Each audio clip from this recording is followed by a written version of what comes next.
Before we get into the specifics of the 5-2, I want to reiterate, if you struggle with binge eating, if you struggle with food anxiety, if you struggle with disordered eating habits in any way, do not try it. Don't even watch this part. X out. Make sure you do the sorting hat squad and X out.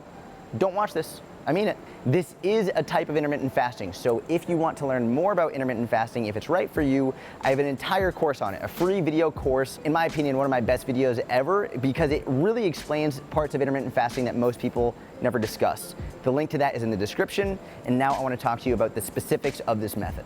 So we're going to use the 1500 calorie example again. Okay, just an example, not for everyone. If your intake daily was supposed to be 1500 calories, what you're going to notice is I have 2 fasting days in here. So Monday would be a fasting day and Thursday would be a fasting day. Again, just an example.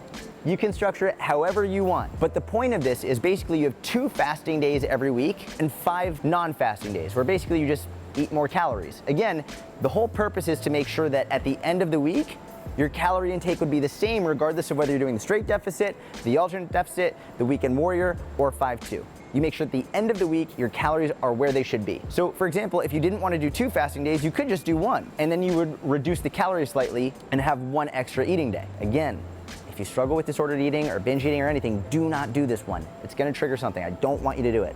But this is very good for people who have some days in the week where they're not hungry at all, where maybe you're so busy, or maybe you're traveling, or maybe you have a ton of meetings, and you have no time nor patience to eat. Gary Vaynerchuk is one of my personal training clients. He's my only in-person one. This works very well for him. This is one of his favorite ways of doing things because when he's traveling 2, 3, 4 days in a row, when he has business meetings all day from 7 a.m. all the way until 1 a.m., sometimes he just doesn't want to eat. Not because he's not hungry, but because he doesn't have the time, he doesn't even think about it. So this can work really well for you if you have a crazy schedule and or you just would rather have some days where you don't eat at all. This way you can have other days where you have much, much higher calorie intake. Again, it's not eat as much as possible. It's not an all-out binge. It's just higher calorie days so that at the end of the week, they're where they need to be in a calorie deficit.